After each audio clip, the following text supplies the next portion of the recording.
오늘 말씀을 통해서 지난주에서 하나님 나라 안에 있는 사람이라는 제목으로 함께 은혜를 나누겠습니다. 지난주 내용과 이번 주 내용은 이야기는 다르지만 같은 주제로 예수님께서 말씀하셨습니다. 하나님 나라 안에 누가 들어갈 수 있는지. 첫 번째, 하나님 나라 안에 있는 사람은 연약한 사람을 용납하고 축복하는 사람이다.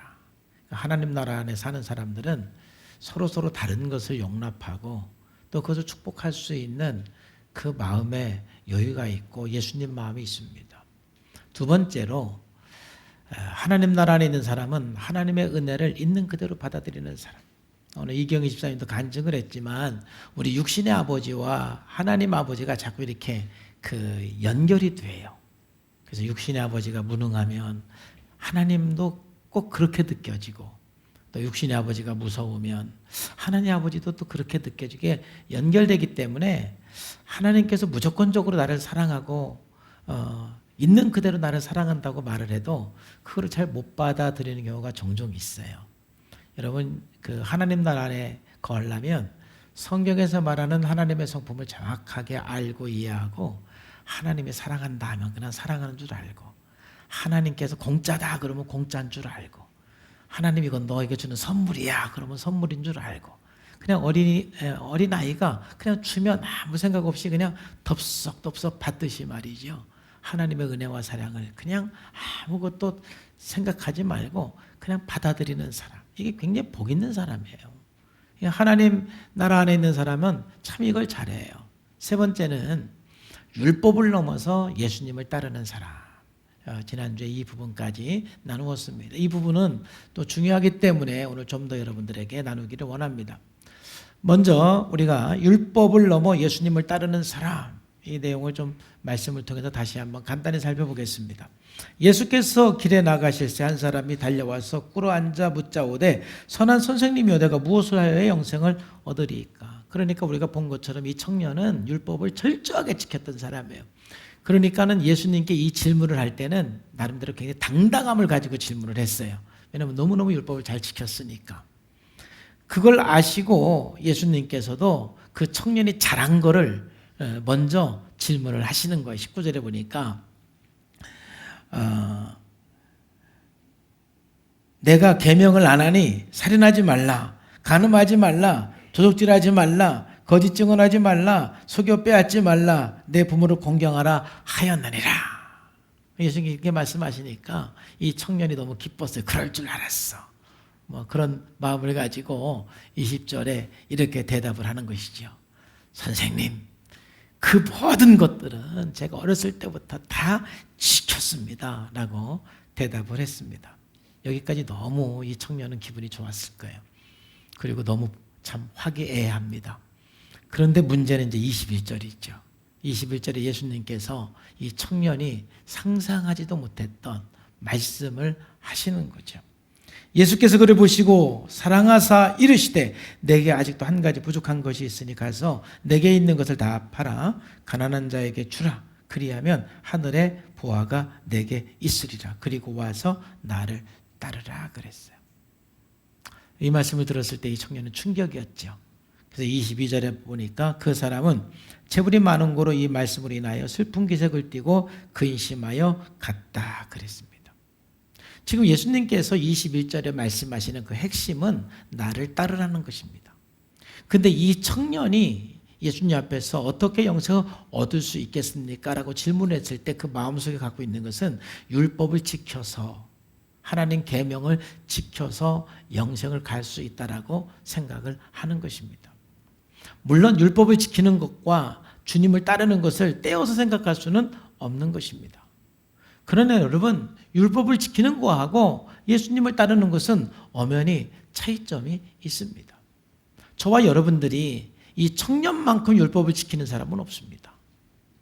또 저와 여러분들 중에서 아마 구약시대에 바리새인들처럼 율법을 철저하게 지키는 사람은 없다고 생각을 합니다. 그렇지만 우리는 주님을 따르는 사람이에요. 비록 이 청년처럼 율법은 못 지키지만, 비록 바리새인들처럼 율법을 지키지 못하지만, 내가 부족해서 넘어지고 연약해서 넘어졌을 때 우리는 대제사장이신 예수 그리스도를 바라보고 나아가고 따라갑니다. 그리고 내가 주님의 능력으로 죄를 이기고 사단을 이기고 내 마음의 모든 원수에 대해서 승리했을 때 그것이 내가 했다고 자랑하는 것이 아니라 승리하게 하신 주님 앞에 감사함으로 찬양하고 주님께 감사를 고백하는 것입니다.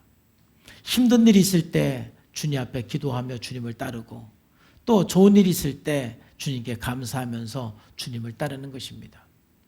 우리는 율법을 지키기 위해서 최선을 다하고 노력을 해야 되지만 100% 율법을 지킬 수 없는 연약한 존재라는 것을 압니다. 그렇기 때문에 나를 위해서 죽으시고 부활하신 예수 그리스도를 바라보면서 내가 연약할 때나 또 내가 강할 때나 내가 어린아이일 때나 내가 청년일 때나 오직 주님만 보고 따라가는 것, 이것이 바로 영생인 것입니다. 영생은 율법을 지켜서 오는 것이 아니라 주님과의 관계 속에서 주님과 함께 살면서 주님과 함께 따르면서 이루어지는 것입니다. 그렇기 때문에 우리가 이 청년만큼 율법을 못 지켰다 할지라도 하나님 나라 안의 삶을 누릴 수가 있는 것입니다. 대제사장이신 예수 그리스도가 있기 때문에 그렇지요. 그래서 오늘 이 청년에게 예수님께서는 나를 따르라고 초청을 하는 것입니다. 그런데 예수님께서 그 청년에게 나를 따르라고 말씀하실 때 뭐라고 말씀했느냐면은 가서 내게 있는 것을 다 팔아 가난한 자들에게 주라. 그리고 나를 따르라. 그렇게 말씀을 했죠. 그래서 오늘은 이 청년에게 예수님께서 나를 따르라 말씀하기 이전에 내게 있는 것을 다 팔아서 가난한 자에게 주라고 말씀하신 것이 어떤 의미인가 우리가 좀 생각하고자 합니다. 여러분, 성경을 읽을 때는 우리가 이 디스크립션과 프리스크립션을 구분할 줄 알아야 돼요. 이 디스크립션은 예를 들어서 아브라함이 하나님을 어떻게 섬겼는지 그 설명한 이야기예요. 그럼 아브라함이 하나님을 섬겼던 그 설명한 이야기를 우리가 문자 그대로 받아들일 수 있는 것도 있지만 문자 그대로 우리가 적용할 수 없는 것도 있어요. 또 초대교회가 어떻게 신앙생활을 했는지 설명한 내용이 이 사도행전과 이 서신서에서 많이 나와요. 그러면 그 내용을 우리가 문자 그대로 따를 수도 있는 게 있지만 문자 그대로 따를 수 없는 것도 있어요. 예를 들면 초대교인들은 전부 물건을 서로 다 통용을 했죠. 그럼 그것을 여러분들이 프리스크립션으로 처방으로 생각을 하면 지금 그걸 문자 그대로 적용하면 여러분들이 교회 나오면 여러분 재산 다 교회에 바치고 우리 공동생활해야 돼요. 근데 우리 그렇게 하지 않잖아요. 그거는 디스크립션이에요. 하나의 초대교인들이 그렇게 생활했다고 설명하는 것이고, 그리고 그 설명 속에서 우리가 그럼 거기서 배울 게 뭔가, 그 말씀을 통해서 그럼 2000년이라는 그 시간의 갭이 있는데 그 또 문화의 갭이 있고 또 여러 가지 상황적인 갭이 있는데 그것을 뛰어넘어서 우리가 이 내용을 어떻게 이 시대에 적용을 할 것인가라는 것은 또 우리가 많이 기도하고 묵상을 하면서 적용을 해나가는 거예요. 그것을 문자 그대로 다 적용하려고 그러면은 문제가 생기는 거예요. 가끔 이단들이 그런 실수를 하기 때문에 분명히 성경을 가지고 얘기하는 것이지만 안 맞는 거예요. 그런데 성경에서 처방은 뭐예요? 살인하지 말아라. 부모를 공경하라. 안식일을 거룩히 지켜라. 이것은 시대를 초월해서 세상이 어떻게 변하든지 그 말씀은 문자 그대로 우리가 적용해야 되는 거예요. 그것을 자꾸 변형시키려고 하면 안 되는 거예요. 그거는 처방이에요. 분명한 하나님의 약속이고 분명한 하나님의 명령인 거죠. 그러니까 오늘 이 말씀을 드리는 것은 예수님께서 오늘 이 청년을 초청을 할 때 내게 있는 것을 다 팔아 가난한 자들에게 주라 그리고 나를 따르라 말씀했을 때 이것은 그 청년에게 예수님께서 한 하나의 디스크립션으로 봐야 돼요. 모든 사람들에게 예수님께서 이렇게 말씀하시는 것은 아니에요. 만약 이것을 문자 그대로 여러분들이 적용을 하면 다 팔고 따르셔야 돼요. 누가 주님을 따를 수 있겠어요? 그렇다면은 예수님께서 이 청년에게 이 말씀을 했을 때 어떠한 의미로서 이 말씀을 했고 우리는 이 말씀을 지금 살아가면서 어떻게 적용을 해야 되는가? 오늘 이 본문 말씀을 통해서 보면 한 두 가지 정도 생각을 할 수가 있어요. 첫 번째는 뭐냐면은 예수님을 따른다라는 것은 우리의 모든 소유권을 주님께 드린다라는 의미가 내포되어 있는 거예요. 우리의 소유권을 주님께 드리지 않고는 온전히 주님을 따를 수가 없는 거예요. 많은 사람들이 예수님을 따르기가 어려운 것은 소유권을 주님께 드리지 않기 때문에 그렇습니다. 예수님께서 예수님의 제자들 베드로나 요한이나 야고보를 부를 때 네가 있는 것을 다 팔고 나를 따르라고 말씀한 적은 없어요. 그런데 그들은 다 버리고 주님을 따랐어요. 마태복음 4장 19절 말씀에 보면 말씀하시되 나를 따라오라 내가 너희를 사람 낳는 어부가 되게 하리라. 예수님은 단지 베드로에게는 나를 따라오라고 그랬어요. 뭐 전제 조건을 달지 않았어요. 근데 나를 따르라는 그 말에는 뭔가를 버리라는 말이 내포되어 있는 거예요. 우리의 소유권을 주님께 드리라는 말씀이 거기에 내포되어 있는 거예요. 그렇기 때문에 20절에 그들이 곧 그물을 버려두고 예수를 따랐다 그랬잖아요. 내가 주님께서 나를 따르라고 그러는데 지금 그물이 있는데 이 그물을 버리지 않고는 주님을 따를 수가 없는 거예요. 주님이 버리라고 말씀 안 했어도 주님을 따르기 위해서는 그것을 버릴 수밖에 없는 그들의 상황인 것이죠.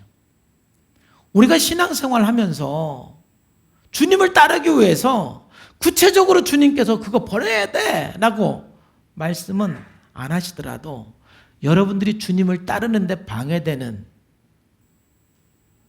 그 무엇이 있으면 여러분 버리셔야 되는 거예요.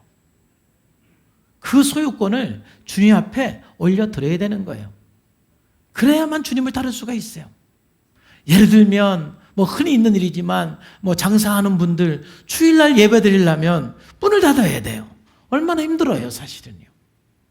그럼 문을 닫아야 되는지 말아야 되는지 그게 이제 주님을 따르기 위해서 본인이 결정해야 되는 거예요. 예수님께서 야, 문 닫고 나를 따라 꼭 그렇게 말씀하지 않으셔도 너는 나를 따르라 그 말에는 그러한 부분에 대해서 우리들에게 뭔가 결단을 촉구하는 것일 수도 있어요. 그래서 마태복음 6장 24절 말씀에 한 사람이 두 주인을 섬기지 못할 것이니 혹 이를 미워하고 저를 사랑하거나 혹 이를 중히 여기고 저를 경히 여깁니다. 너희가 하나님과 재물을 겸하여 섬길 수가 없는 것이죠. 실질적으로 우리의 소유권을 주님께 드리지 않으면 주님을 따르는데 굉장히 걸림돌이 많습니다. 주님 따랐다가 못 따랐다가 못 따랐다가 그렇게 되는 거예요. 철저하게 소유권을 주님께 드릴 때 항상 주님을 편안한 마음으로 걸림돌 없이 따라갈 수가 있는 거예요. 이 상황을 보고 베드로는 이렇게 예수님께 말을 하죠. 실질적으로 그랬잖아요. 베드로가 이르되 보소서 우리가 모든 것을 버리고 주를 따랐습니다. 참 베드로는 대단한 사람이에요. 사실 그 청년 앞에서 베드로가 이렇게 말하면 안 돼요. 왜? 베드로가 말하는 이 모든 것하고 청년의 이 모든 것은 수준이 달라요. 베드로의 모든 건 그물 하나예요. 그 청년의 모든 것은 아파트 10채일 수도 있어요. 그 청년은 고민하는 게 어쩌면 당연한 거예요. 그렇지 않아요? 참 그런 의미에서 저와 여러분은 행복한 사람입니다. 할렐루야. 이 모든 것을 버리고 뭐 그렇게 갈등할 게 없어요. 근데 이 모든 것을 버리고 할 때 많은 사람은 보다 더 갈등할 수밖에 없는 거예요. 참 수준이 다른데 어쨌든 베드로가 이 말이 거짓말은 아니에요. 사실이잖아요. 모든 것을 버리고 주님을 따랐어요. 근데 이 청년은 뭐예요? 그걸 못한 것이죠. 아마 이 청년은 속으로 그렇게 말했는지도 몰라요. 이건 제 혼자 그냥 생각한 거예요. 예수님, 저보고 재물을 드리라는 말만 빼고 뭐든지 말씀하세요. 제가 다 따를 거예요. 다 순종할 거예요. 그것만 빼고 뭐든지 말씀하세요. 아마 이 청년은 예수님께 그렇게 말하고 싶을 수도 있어요. 근데 주님께서는 이미 그 청년이 모든 면에 있어서 주님을 따른다는 것을 알고 있기 때문에, 그런데 그거 못 버리면 너 나 못 따른다. 네가 나를 따른다고 해도 그거를 포기하지 않으면, 하나님께 올려드리지 않으면 너 나를 못 따른다. 이 말씀을 예수님께서 그 청년에게 하는 거예요. 우리의 시간은 주님의 것이고, 우리의 소유도 주님의 것이고, 우리의 재능도 주님의 것이고, 우리의 자녀도 주님의 것이고, 우리의 사업도 주님의 것입니다. 인정하면 아멘 합시다. 정말 나의 이 모든 것이 주님의 것이라고 고백을 할 때 주님을 따르는 데 있어서 걸림돌이 없는 것입니다. 그런데 내 소유가 내 거라고 생각하는 순간, 나의 시간도 내 재능도 내 사업도 내 자녀도 내 것이라고 생각하는 순간 주님을 따르는데 굉장히 많은 걸림돌이 생길 수밖에 없는 것입니다. 주님을 따르면서 뒤를 돌아보는 자는 하나님 나라에 합당하지 않은 것입니다. 여러분 말씀을 들으면서 혹시 여러분 안에 주님을 따르는 데 있어서 무엇이 방해되고 있는지, 걸림돌은 뭐가 있는지, 바로 오늘 주님은 그걸 말씀하는 거예요. 그거를 내려놓고 그거를 버리고 주님을 따르라는 것이죠. 두 번째, 이 전체적인 말씀을 통해서 모든 걸 팔고 나를 따르라, 이 말은 가족보다 하나님을 선택해야 될 때가 있다는 것을 내포하고 있는 것. 물론 이것은 이 청년에게 한 말은 아니고 베드로, 이 제자들에게 한 말씀이세요. 우리가 주님을 따른다라는 것은 항상은 아니지만은 어떤 때는 가족보다 하나님을 선택해야 할 때가 있는 것입니다. 베드로가 예수님께 나는 모든 것을 버리고 주님을 따랐습니다 라고 말을 하니까, 오히려 베드로에게는 예수님께서 이렇게 이야기를 합니다. 29절 말씀에 보면은 예수께서 이르시되 내가 진실로 너에게 이르노니 나와 복음을 위하여 집이나 형제나 자매나 어머니나 아버지나 자식이나 전토를 벌인 자는. 여기 보면은 전부 가족이에요. 형제, 자매, 어머니, 아버지, 자식, 그리고 재물도 들어가요. 전토.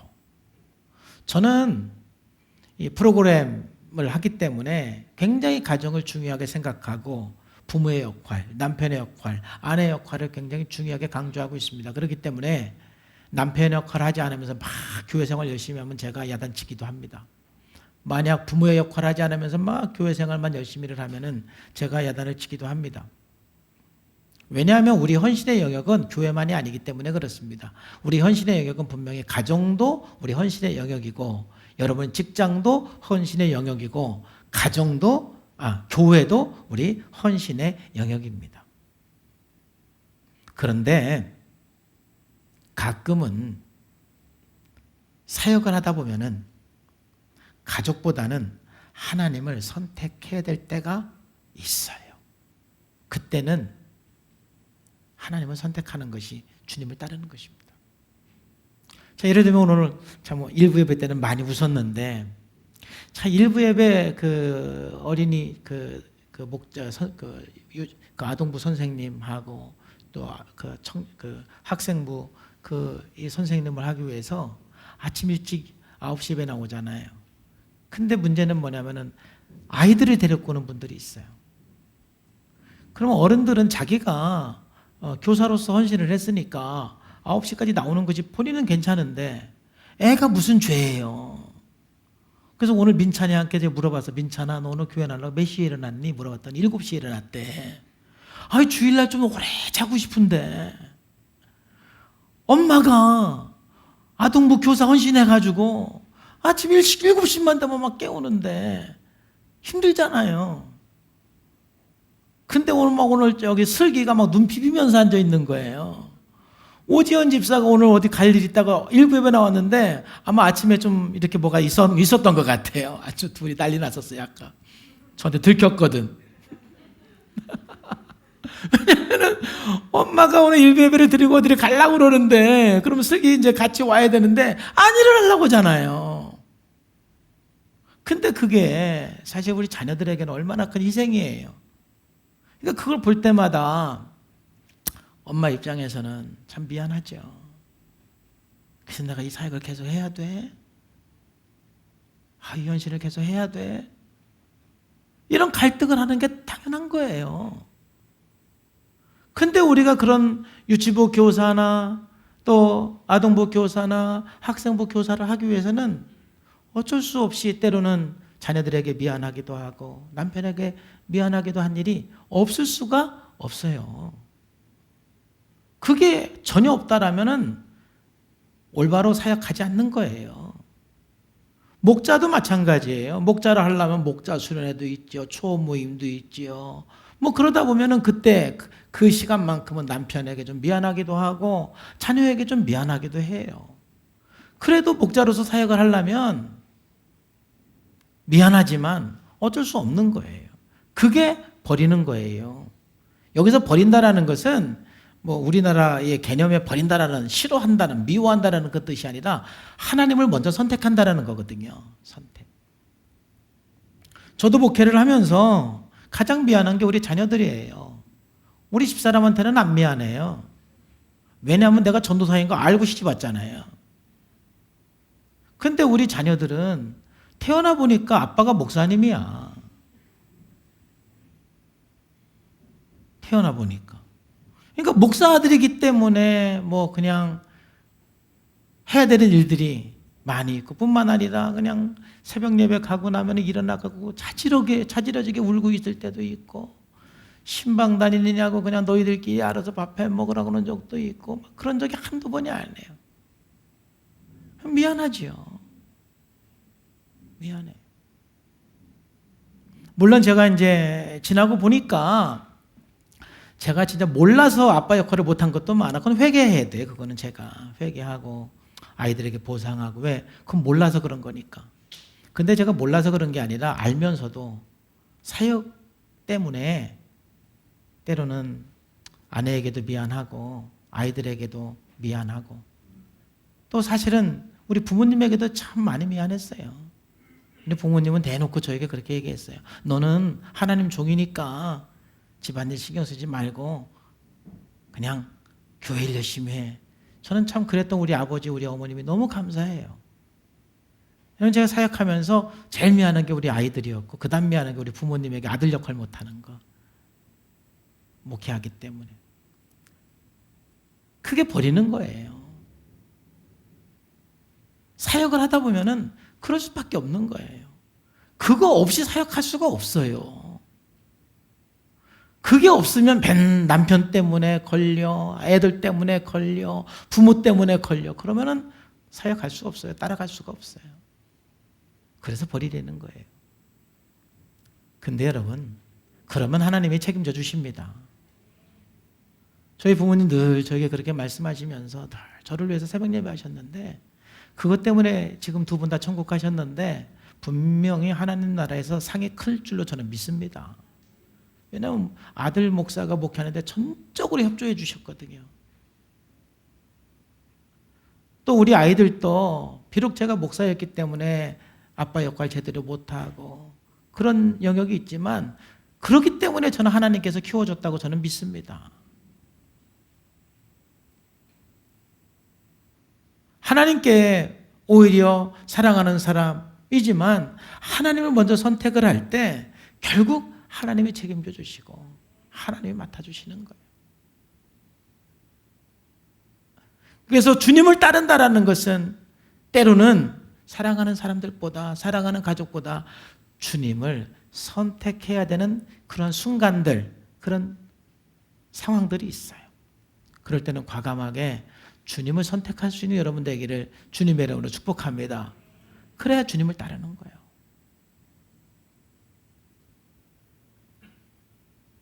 그리고 그렇게 주님을 따르는 사람들은 하나님 나라 안에서의 삶을 누리게 되는 것이죠. 이제 큰 네 번째입니다. 큰 네 번째로 하나님 나라 안에 있는 사람은 어떤 사람이냐면은 하나님께 특별한 존재라는 것을 내가 얼마나 하나님 앞에 특별한 존재인지를 아는 사람이에요. 그래서 늘 감사가 있고 감격이 있는 거예요. 이게 무슨 말이냐면은 오늘 23절 말씀부터 보면은 예수께서 이제 제자들에게 얘기를 해요. 재물이 있는 자는 하나님 나라에 들어가기가 참 어렵다. 이렇게 얘기하죠. 그러니까 24절에 보니까 제자들이 이 말씀에 놀랬죠. 왜 놀랬겠어요? 왜 놀랐느냐면은 지금 예수님의 제자들 생각 속에는 당시 유대인들 구약시대는 하나님의 축복은 물질의 복, 자녀 복, 건강복이에요. 그래서 구약시대 하나님께 복 받았다. 이거는 물질복, 건강복, 자녀복이에요. 장수의 복이에요. 제자들도 지금 하나님께 받는 복은 이 물질의 복은 하나님께 복 받았다고 생각하는 개념을 갖고 있는데 지금 예수님께서 야 물질이 많은 사람은 하나님 나라 가기 어려워하니까 깜짝 놀라는 것이죠. 사실 제자들의 속마음이 들키기도 한 거예요. 다음 주 본문이지만 제자들 마음속에 다 꿍꿍이가 있었어요. 한 자리 하고 싶은. 그러다 보니까 예수님께서 이 말씀을 하니 깜짝 놀란 거예요. 그걸 아시고 또 예수님께서는 더 세게 얘기하세요. 이제 과장법을 쓰세요. 과장법. 제자들이 놀라니까 예수께서 다시 말하죠. 얘들아, 하나님 나라에 들어가는 게 얼마나 어려운지 아냐? 낙타가 바늘기로 나가는 것보다 더 어려워. 아주 거의 불가능한 수준의 그 과장법으로 말이죠. 예수님께서 제자들에게 말씀하시는 거예요. 부자가 하나님 나라 가는 게 이렇게 어려워. 그랬더니 25절에 제자들이 더 놀라는 거죠. 이제 경기가 일어나는 거예요. 매우 놀라. 매우 놀라. 그러면서 예수님께 물어요. 아니 그러면 누가 구원받는 것입니까? 누가 그럼 하나님 나라 가는 것입니까? 누가 그럼 영생을 얻는 것입니까? 이렇게 질문을 해요. 그때 예수님께서 27절 아주 유명한 말씀을 하세요. 다 같이 한번 읽어볼까요? 시작. 예수께서 그들을 보시며 이르시되 사람으로는 할 수 없으되 하나님으로는 그렇지 아니하니 하나님으로서는 다 하실 수 있느니. 여러분 23절부터 27절까지 읽으면서 예수님께서 정말 제자들에게 하고 싶은 얘기는 뭘까요? 1번 부자는 천국 못 간다. 2번 하나님이 하신다. 뭐가 예수님께서 하고 싶은 말일까요? 하나님이 하신다라는 거죠. 실질적으로 부자가 아니면 사회적으로 성공한 사람이 공부를 많이 한 사람이 그렇지 못한 사람보다 하나님 나라에 들어가는 것이 힘든 것은 사실인 것 같아요. 제가 봐도요. 전도해 보면 그래요. 정말 돈 많은 사람 전도해 보면은요, 아주 참 어떤 때는 자존심 상해요. 공부 많이 한 사람, 이렇게 사회적으로 성공한 사람, 이런 사람들 전도해 보면은요, 좀 이렇게 좀 깔고 보는 경향이 있어요. 마음이 가난하지가 않아요. 실질적으로 그들이 복음을 받아들이는 게 어렵기는 해요. 근데 우리 교회도 보면은 정말 부자 중에 예수 잘 믿는 사람이 있어요. 공부 많이 한 사람 중에 예수 잘 믿는 사람이 많아요. 사업적으로 성공하고 성취한 사람 중에 예수 믿는 사람들이 많아요. 그 불가능한 그 부자가 구원받는 것은 낙타가 바늘구멍을 통과하는 것보다 더 어렵다고 그랬는데 어떻게 가능했습니까? 오늘 예수님께서 말씀하시는 것은 그건 사람이 한 것이 아니라 하나님이 하셨다는 것이죠. 하나님. 사실 제 이 말씀에 가장 감격해서 눈물을 흘린 게 제가 몇 년도 전에 기억 안 나지만 장기 금식을 한 적이 있어요. 장기 오살리기 도안에서 이렇게 장기 금식을 하면서 신약 성경을 그 일주일에 한 번씩 읽었는데 그때 이 말씀에 가장 은혜 받았어요. 제가 얼마나 울었는지 몰라요. 왜냐하면은 저도 그렇게 호락호락 예수 믿을 사람은 아니었거든요. 지금 목사니까 저는 자동적으로 태어날 때부터 그냥 모든 게 쫙 믿어진 줄 알지만 저 그렇게 잘 믿는 사람이 아니에요. 의심이 많은 사람이에요. 그런데 제가 예수 믿었어요. 그건 기적이에요. 거기에다가 제가 목사까지 됐어요. 이거 기적 아니에요? 여러분들이 볼 때는 기적이 아니에요. 근데 제 초등학교 친구들이 보면 기적이에요. 왜? 내 과거를 아니까.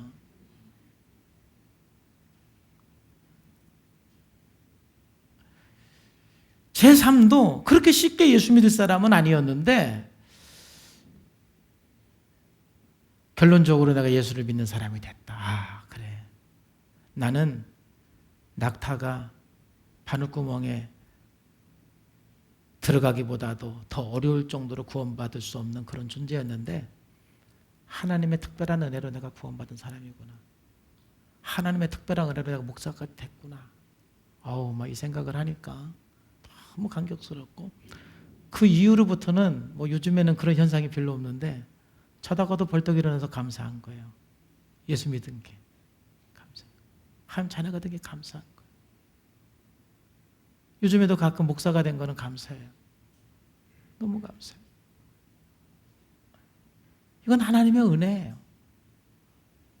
그 과정 속에 저의 결심도 있었고 저의 결단도 있었지만은 그 모든 것이 다 하나님의 은혜. 그래서 우리가 구원받았다라는 그 자체는 저나 여러분들이나 다 어느 정도 수준이냐, 낙타가 바늘구멍에 들어가기가 어려울 만큼 우리는 구원받을 수 없는 존재들이었는데 여러분들이 하나님의 특별한 은혜로 하나님의 특별한 사랑으로 구원받은 사람인 것을 믿으시기를 바랍니다. 그걸 정말 깨달은 사람은 삶 자체가 하나님 나라예요. 참 너무 감격스러운 거예요. 너무 감사한 거예요. 그래서 늘 감사하고 늘 감격하고 주님 감사해요. 주님 감사해요. 내 노력을 통해서 구원받은 게 아니에요. 사람으로는 할 수 없으되 하나님으로는 하시느니라. 할렐루야. 하나님 하시는 거예요.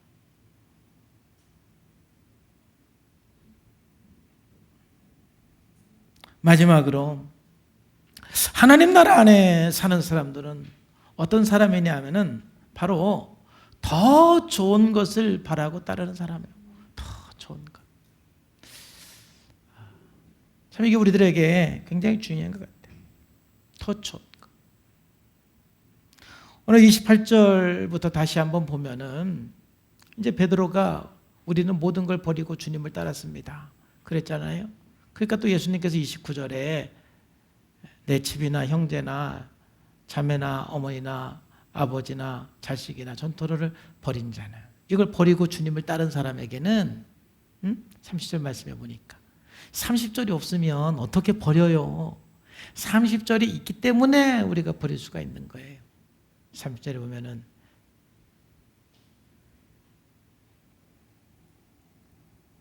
현세에 있어 직과 형제와 자매와 어머니와 자식과 전토를 몇 배 받아요? 100배. 관계의 복도 100배, 물질의 복도 100배라는 거예요. 그리고 영생을 받지 못할 자가 없다 그랬죠. 여러분 생각해 보세요. 이 부자의 문제는 뭐였어요? 부자의 문제는 예수님께서 버리라고 그러니까 버리는 것만 보이는 거예요. 얻어지는 건 안 보이는 거예요. 내가 그걸 버렸을 때 하나님께 주시는 더 큰 은혜는 안 보이는 거예요. 그러니까 내가 이걸 어떻게 버려? 이걸 어떻게 버려? 이걸 어떻게 버려? 왜 이게 이쪽이 안 보이니까 그러는 거예요. 하나님 나라에서 주어지는 그 은혜와 복이 안 보이니까 이걸 어떻게 버려? 어떻게 버려? 이것만 보이니까 그러는 거예요. 그러나 베드로와 예수님의 제자들은 그걸 버릴 수 있었던 거는 이쪽 게 보이기 때문에 그러는 거예요. 더 좋은 게 보이기 때문에 그러는 거예요. 더 좋은 게. 사실 이것이 히브리서 11장 믿음의 장이에요. 믿음의 장에 보면은 노아라든지 모세라든지 현재의 편안함, 현재의 안락함, 이 모든 걸 버릴 수 있었던 것은 이쪽 더 좋은 것을 보았기 때문에 그러는 거예요. 사도 바울은 어떻게까지 말했습니까?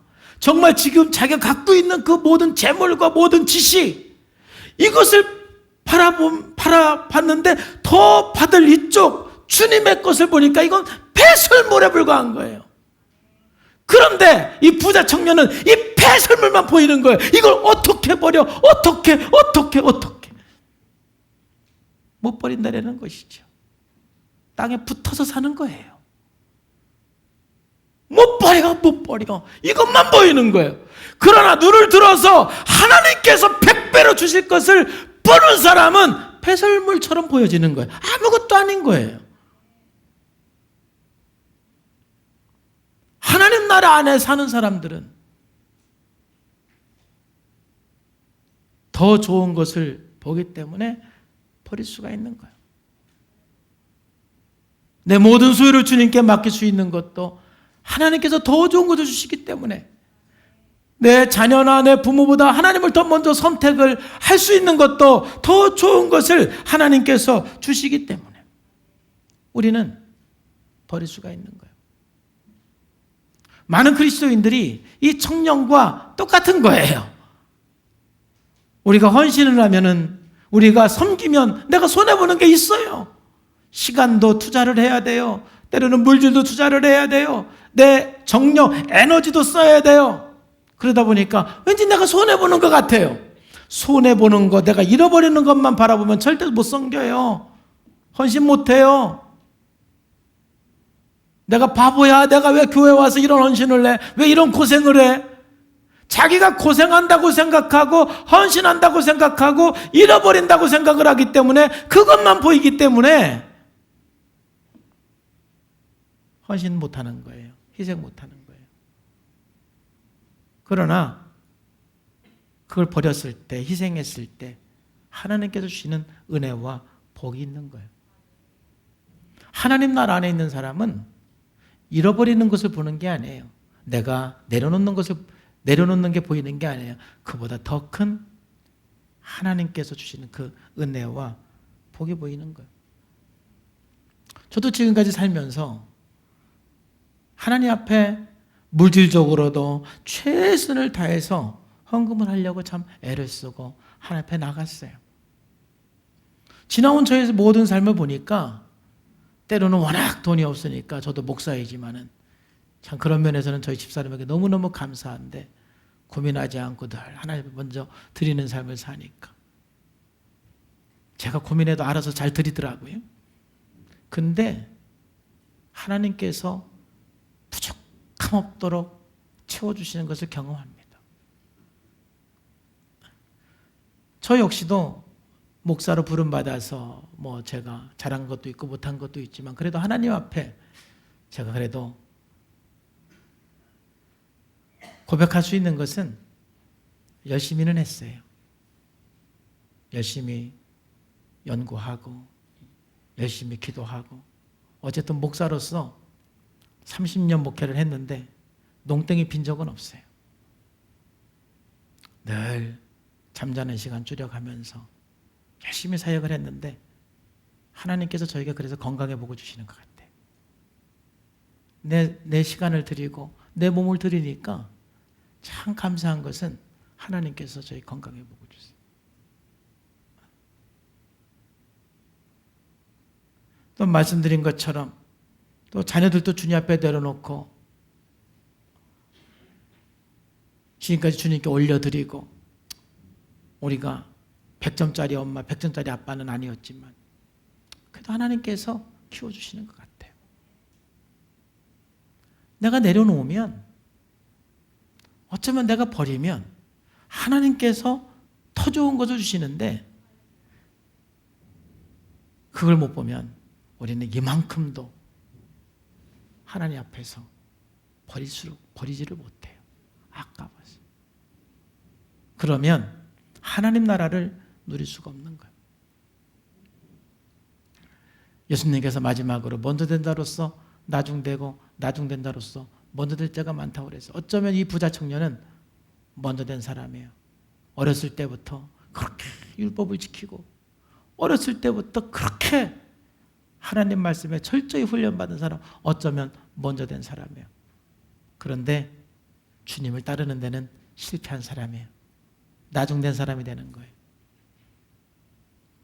여러분, 우리가 하나님 나라 안에 사는 것이 굉장히 중요하고, 하나님 나라 안에 들어가는 것이 굉장히 중요한 것입니다. 지난주부터 오늘까지 한 5가지를 여러분과 함께 나눴어요. 하나님 나라 안에 있는 사람은 연약한 사람을 용납하고 축복하는 사람이에요. 하나님 나라에 있는 사람은 하나님의 은혜를 있는 그대로 받아들이는 사람이에요. 하나님 나라 안에 있는 사람은 율법을 넘어서 예수님을 따르는 사람이에요. 하나님 나라 안에 있는 사람은 하나님께 정말 특별한 은총을 받은 사람이에요. 특별한 사랑을 받은 사람이에요. 하나님 앞에 그래서 특별한 존재라고 제가 말씀을 드렸어요. 그리고 하나님 나라 안에 있는 사람은 더 좋은 것을 바라고 주님을 따르는 사람이에요. 날마다 하나님 나라를 경험하고 하나님 나라 안에서의 삶이 되기를 주 예수님의 이름으로 축복합니다. 기도하겠습니다. 하나님 아버지 감사합니다. 오늘 하나님께서 말씀하시고 은혜 주셔서 감사합니다.